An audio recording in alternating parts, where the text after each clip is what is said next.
¿Por qué hay tanto lío alrededor de lo que está pasando en El Salvador? ¿Por qué pese a estar teniendo excelentes resultados, Nayib Bukele sigue teniendo críticas y personas que no están de acuerdo con sus medidas? Básicamente porque está demostrando que para disminuir la inseguridad y luchar contra los delincuentes es necesario sí o sí la mano dura. Está ya más que claro que todos los proyectos progresistas de tratar a los delincuentes como víctimas de la sociedad no sirve para nada. Quédate hasta el final de este video porque lo que te voy a comentar acá puede cambiar a Latinoamérica para siempre.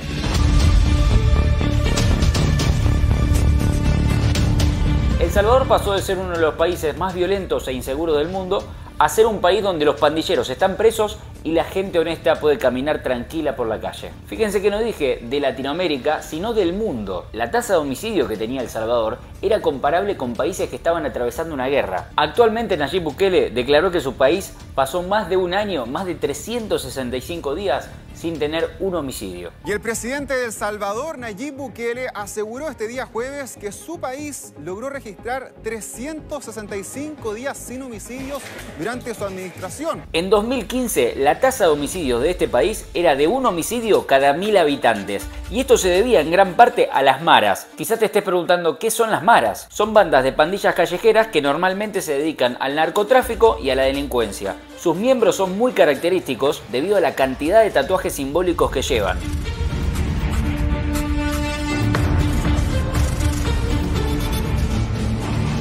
Para que te des una idea de la dimensión de estas bandas, uno de los dos grupos de delincuentes más grandes llegó a tener 100.000 miembros. Como verás, no es que era simplemente un país de Latinoamérica que estaba pasando un mal momento.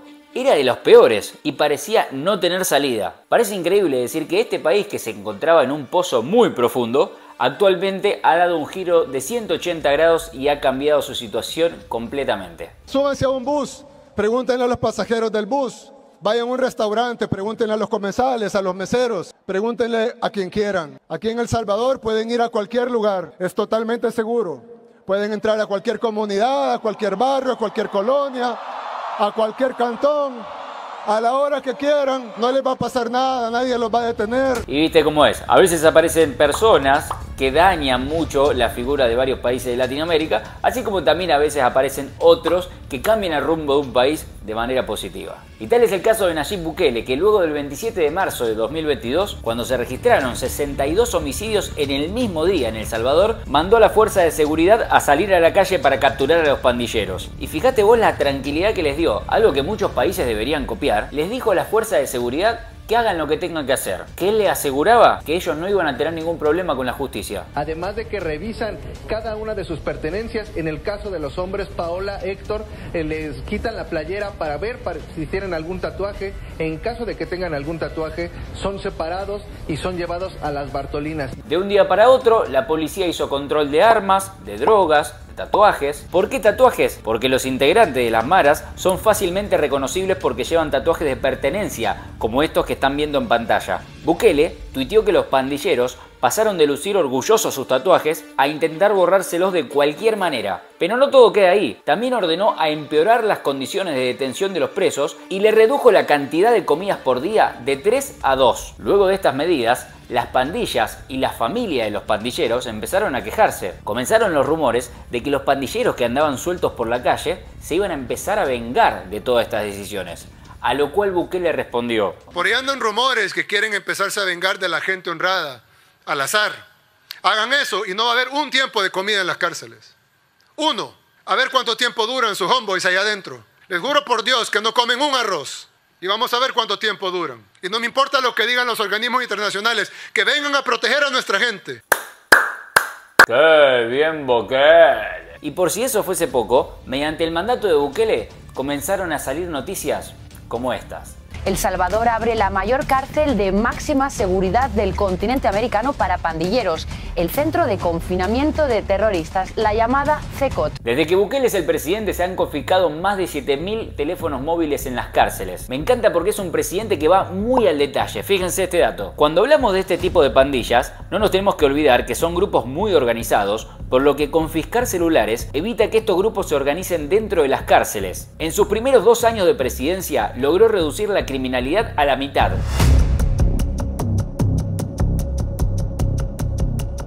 Bukele, con 42 años, Es uno de los presidentes más jóvenes de Latinoamérica y es el que tiene el mayor nivel de aprobación de todo el continente. Me encanta que en un mundo de presidentes tibios a Bukele no le tiembla el pulso a la hora de tomar decisiones. Desde decisiones como cuando El Salvador se convirtió en el primer estado en adoptar Bitcoin como moneda de curso legal, así como también durante su mandato ha hecho uso de la herramienta moderna más poderosa de todas que muy pocos políticos usan: las redes sociales. Para que te hagas una idea, Bukele tiene 5,5 millones de seguidores en Twitter y 5,5 millones de seguidores en Instagram. Puede que te parezcan cifras normales para una figura pública, pero no te olvides que El Salvador tiene poco más de 6 millones de habitantes. Más allá de que hay mucha gente de otros países que lo sigue, este número es una cifra similar a la totalidad del país que lo sigue en redes sociales. Por otro lado, si hay algo que viene caracterizando el gobierno de Nayib Bukele, es la mano dura. Para entender la raíz de esto, hay que tomar en cuenta que durante años el problema principal que tenía El Salvador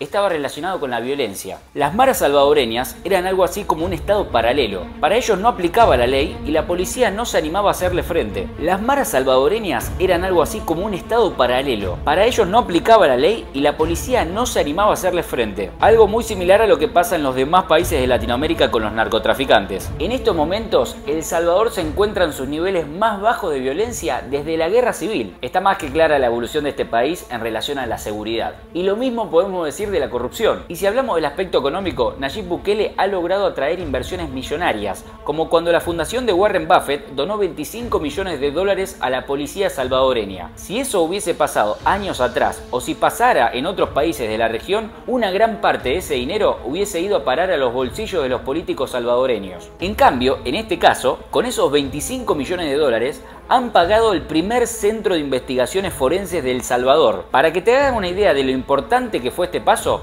por primera vez en la historia de este país, la policía podrá hacer estudios de ADN para resolver los crímenes. También mandó a construir la cárcel más grande de América y convirtió a El Salvador como el país con la mayor tasa de población penitenciaria del mundo. Esta cárcel fue denominada Secot, también conocida como el Centro de Confinamiento del Terrorismo, donde no pueden ver ni siquiera la luz del sol. Dormirán en estos camarotes metálicos, no tendrán acceso a colchonetas y para bañarse tendrán que hacerlo al interior de la celda.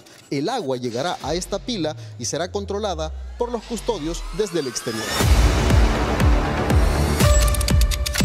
Y esperen a escuchar esta que es genial. Por si esto fuese poco, Bukele dijo que no podía ser de que los presos estén ahí sin hacer nada y sin trabajar. Así que lanzó el plan Cero Ocio, que constataba en que los propios pandilleros salgan a destruir todo rastro de otros pandilleros como grafitis, lápidas, placas. Los grafitis que eran usados por las pandillas para marcar sus territorios en El Salvador ahora son borrados por los presos. La acción se lleva a cabo a nivel nacional por orden del presidente Nayib Bukele. Esto fue hecho para que no se fomente la delincuencia, para que la gente no vea todo el tiempo símbolos de grupos de delincuentes y por sobre todas las cosas para que la gente se sienta segura. Además, con el plan Cero Ocio, los han hecho reparar escuelas, hospitales y más instituciones, a limpiar las calles, a construir viviendas sociales, a trabajar en agricultura, a hacer ropa. También se renovaron los diferentes escenarios deportivos para los Juegos Centroamericanos, entre otras cosas. Y sé que al escuchar todas estas noticias positivas que les estoy comentando de Bukele, de su gobierno y demás, va a provocar que muchos comentarios digan: necesitamos un Bukele en Argentina, necesitamos un Bukele en Colombia, necesitamos un Bukele en Venezuela, traigan un Bukele a México, a Chile, así con todos los demás países de Latinoamérica. Y justamente eso está asociado con una de las últimas propuestas que acaba de hacer Nayib Bukele.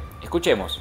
Ya llegó el momento de que unamos Centroamérica, que como pueden ver son los 7 países que forman Centroamérica, incluyendo Belice, incluyendo Panamá. Nos convertiríamos en una potencia mundial, porque no solo seríamos un país de 50 millones de habitantes, con el 8% de la biodiversidad del mundo en solo el 1% del territorio, no solo con un PIB de 200 y pico mil millones de dólares, no solo con el canal de Panamá y con toda la riqueza y biodiversidad y los negocios y los puertos y los aeropuertos, sino que además tendríamos ese bono demográfico, eso en buen centroamericano, ese montón de niños y jóvenes con la mejor educación del mundo. Lo que nos une es muchísimo más que lo que nos separa. Estoy cansado de ver medios que por un lado te muestran todo lo positivo que hizo Bukele, Pero por otro lado te dicen cosas como: Bukele domina la violencia de El Salvador, ¿pero a qué precio? Bukele controla la delincuencia, pero todavía no resuelve el tema económico. Bukele tiene que trabajar en la gran deuda que tiene El Salvador, o el tema de la pobreza del país, o te cuentan todo lo bueno, pero después hacen hincapié en todas las denuncias que está teniendo su mandato por cómo tratan a los delincuentes en las cárceles. O te cuentan las cosas positivas, pero después te dicen que no todo es color de rosas. Y si bien está más que obvio que ningún gobierno, como ninguna persona, está exenta a equivocarse,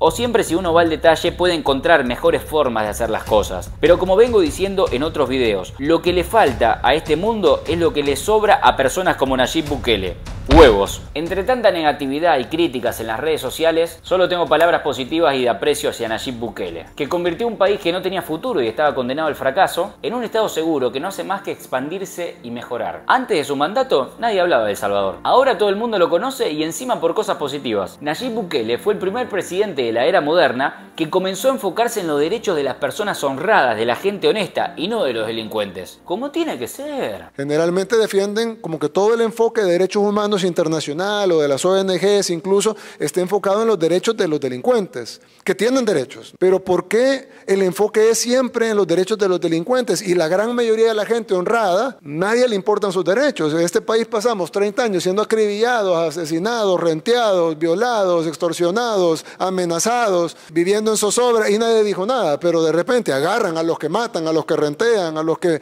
violan y de repente hay que ver los derechos humanos de ellos. Sí, tendrán derechos humanos, pero son más importantes los derechos humanos de la gente honrada y creo que eso es algo importante. Lo mejor de todo es que el éxito deja pistas y Nayib Bukele, además de mejorar considerablemente su país, le abrió el camino a muchos políticos de otros países a que se den cuenta de que si uno aplica mano dura y hace las cosas bien, hasta los peores países pueden mejorar su calidad de vida. Mi respeto para Nayib Bukele y la pregunta final es para vos. ¿Sos de las personas que aplauden las decisiones que tomó Nayib Bukele o sos de las personas que defienden los derechos de los criminales? Los mismos criminales que te pueden robar el celular por la calle o, si vamos más lejos, dejarte sin ese familiar que te acaba de mandar un mensaje hace poco. Te dejo con este video donde comenté la situación que está viviendo en este momento República Dominicana. Te veo ahí, la seguimos. Nos fuimos, que ayer.